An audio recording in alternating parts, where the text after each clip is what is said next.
Hello, நான் உங்கள் ரோஹித். இதுதான் விவசாயம். விவசாயத்தில் நாங்கள் சாமந்தி பூ வளர்க்குறோம். இது வந்து நாங்கள் தருமபுரி கிட்ட வளர்க்குறோம். இதுதான் நல்லா இவ்வளோ பெரிய பூ. பச்சை மிளகா அடுத்து அப்படியே போகலாம். இதோ இங்கெல்லாம் பூ கொஞ்சம் கம்மியாக தான் இருக்குது.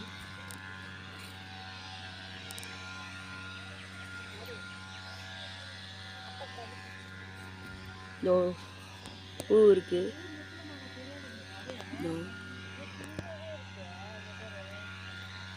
அப்படியே நடந்து போயிட்டே இருப்பான்.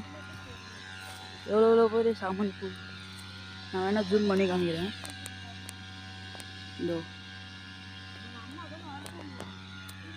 நல்லா இருக்குல்ல.